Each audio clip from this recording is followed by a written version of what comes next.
It was the winter of 2015, and I was working at a doctor's office in Branson, Missouri. I had just gotten a new iPhone and was eager to test out its time-lapse camera feature. On my way home from work one evening, I decided to stop and capture the sunset over Table Rock Lake. The evening was stunning, with the winter sun about to dip below the horizon. I parked my SUV at a state park entrance. The parking lot was empty, which didn't bother me at the time. I hopped out of the car and immediately felt the biting cold. Despite the sunshine, the air was frigid. I grabbed some gloves and a better pair of shoes from the back of my vehicle and headed down a trail leading to the lake's edge. I noticed the Branson Belle showboat slowly making its way across the water for its sunset cruise, and I thought it would be a great addition to my time-lapse. I was a 31-year-old woman, used to doing risky things on my own without consequence. The trail was marked by large rocks on either side, and I hurried down to the shore to set up my shot. In my haste, I lost my footing and fell hard. My head narrowly missed a sharp rock that could have knocked me out. My knee and hand stung from the impact, and it hit me how reckless I had been. No one knew where I was, and I had nearly injured myself on a deserted trail in freezing temperatures, with darkness minutes away. As I sat there recovering, I decided to film the sunset from where I had fallen.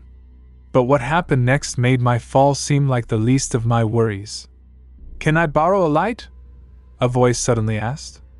I nearly jumped out of my skin. Turning around, I saw a man standing about 20 feet behind me. I told him I didn't have a lighter because I didn't smoke. He then said, "I saw you getting out of your car up there. You have a real nice ass, you know." My heart sank.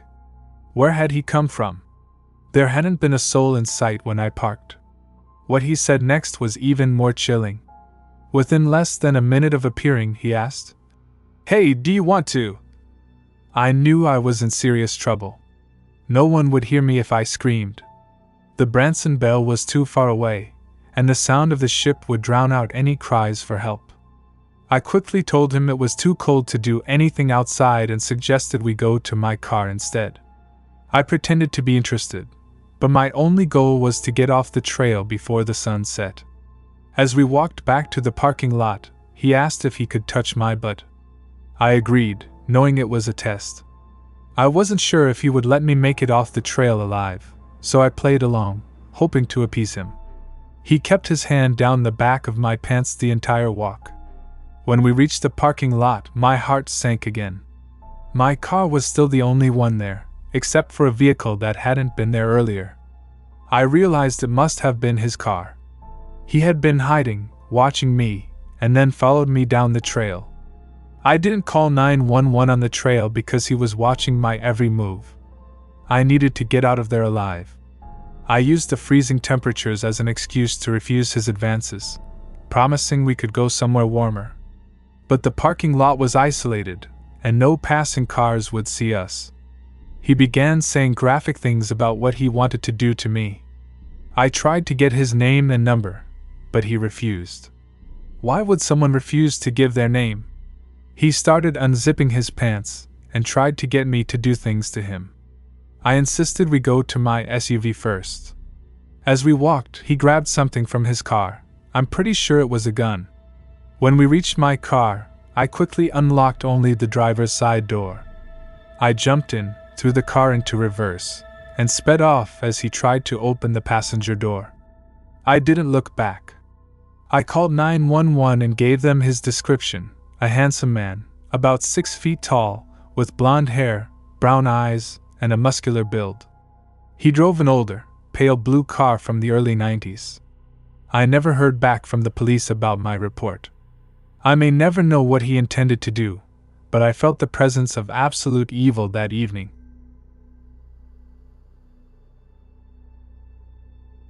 This story begins during a movie night at my childhood friend's apartment.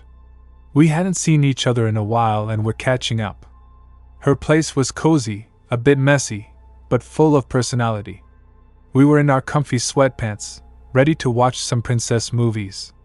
We decided to order pizza for dinner, and my friend mentioned that Sherwood, someone I hadn't met, would be delivering it. At first, I wasn't thrilled.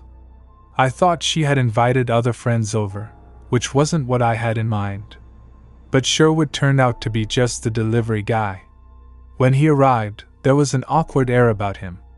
He was nervous, fumbling with the pizza boxes, and avoided eye contact. My friend introduced us, and it was clear she was overly thankful to him. After handing us the pizza, there was some forced small talk before he left. Later, my friend explained that Sherwood was her unpaid personal assistant. He did her grocery shopping, delivered pizza, and ran errands for her. She thought he was just a lonely guy desperate for interaction, especially with women. Sherwood started a group chat with me and my friend, sending memes every week.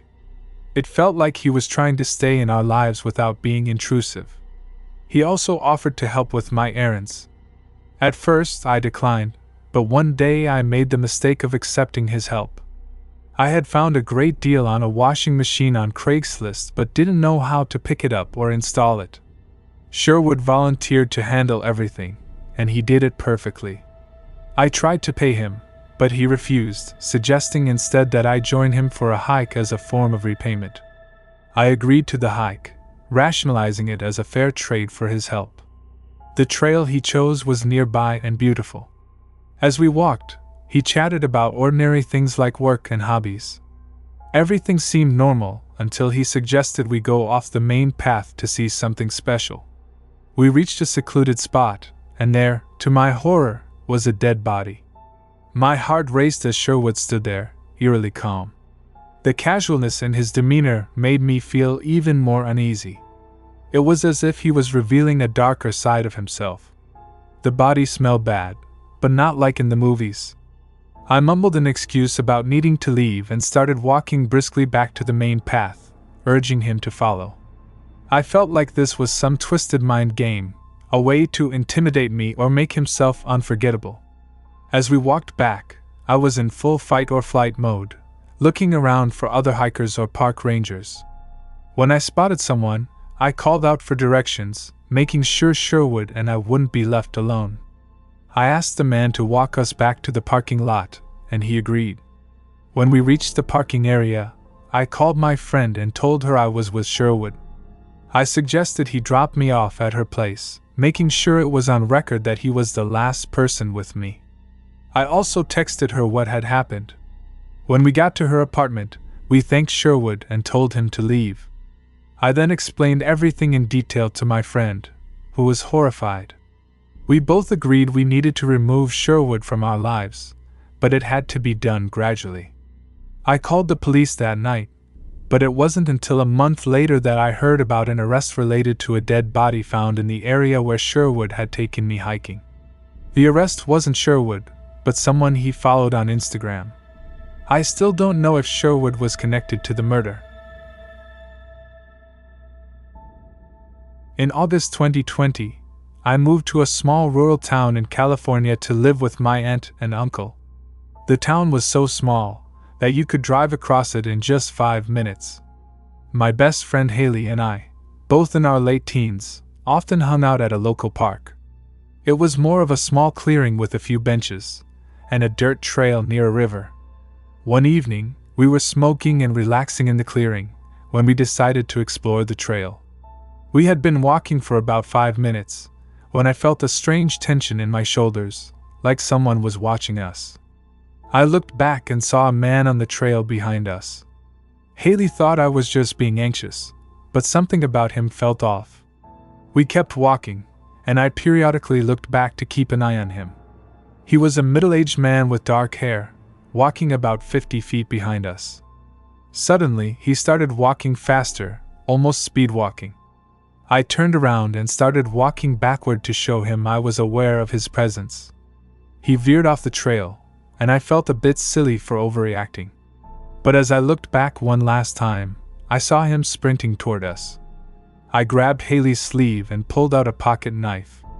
We started running down the trail, but the man was blocking our path back to the clearing.